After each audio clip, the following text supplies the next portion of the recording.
ఎల్లిపాయ కారం egg fried rice చేసుకుందామా? ఏం లేదు, చాలా సింపుల్.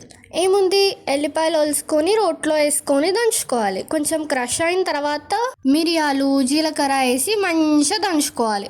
దాని తర్వాత కొంచెం ఉప్పు వేసుకొని ఒక స్పూన్ కారం వేసుకొని మంచిగా రుబ్బుకోండి మెత్తగా అయ్యే వరకు. కొంచెం ఉప్పు కారం తక్కువ అయితే మళ్ళీ వేసుకొని కలుపుకోవాలి. ఇక మన ఫ్రైడ్ రైస్కి ఎల్లిపాయ కారం రెడీ.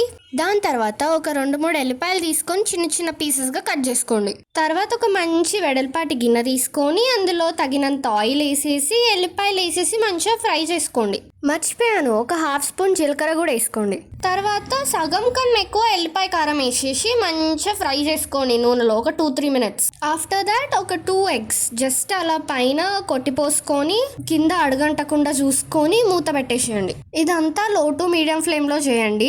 నేను ఒక 2 మెంబర్స్కి అయ్యేంత చేస్తున్నాను. ఆఫ్టర్ 2-3 మినిట్స్ మూత తీసి ఆ ఎగ్స్ని ఫ్లిప్ చేసుకోండి. మిగతా సైడ్ కూడా మంచిగా కాల్చండి. ఆ తర్వాత మనం పక్కకు ఉంచిన ఎల్లిపాయ కారంలో 1/2 ఎల్లిపాయ కారం తీసేసి ఇందులో వేసేయండి. వేసేసి మంచిగా కలపండి.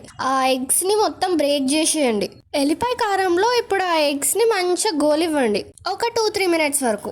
అవి గోలినాక కొంచెం ఉప్పు వేసి 1.5 స్పూన్ కారం వేసి ఒక 1/2 స్పూన్ ధనియాల పొడి వేసి మంచిగా కలపండి. అవి ఒక 2 మినిట్స్ అట్లా గోలిన తర్వాత ఇక రైస్ వేసేయండి. రైస్ వేసిన తర్వాత మీడియం టు హై ఫ్లేమ్ పెట్టి కంటిన్యూషన్గా కలుపుతూ ఉండాలి. మంచిగా అంతా మిక్స్ అయ్యే వరకు మొత్తం అంతా మంచిగా కలిపేసిన తర్వాత ఒకసారి టేస్ట్ చూడండి. ఉప్పు కారం ఏమైనా తక్కువ అయితే వేసుకొని మళ్ళీ ఒకసారి కలపండి.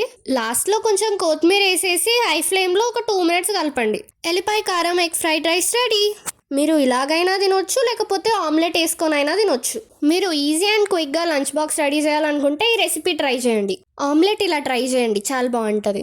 ఒక ఎగ్ కొట్టి పోసి అది కొంచెం మంచిగా ఫ్రై అయిన తర్వాత దాని మీద ఎల్లిపాయ కారం వేసి ఫ్లిప్ చేయండి. ఫ్లిప్ చేసిన వాళ్ళే అది కూడా అటు సైడ్ కూడా మంచిగా ఫ్రై అయిపోయిన తర్వాత ఉప్పు కారం ధనియాల పొడి పెప్పర్ పౌడర్ అవన్నీ వేసేసి ఇక దింపేసుకోండి. నేను మోస్ట్లీ ఆమ్లెట్ ఇలాగే వేసుకుంటా, బాగుంటుంది టేస్ట్. నార్మల్గా తినడానికి కూడా బాగుంటుంది. మీరు కూడా ట్రై చేసి రెసిపీ ఎలా ఉందో కామెంట్ చేసి చెప్పండి.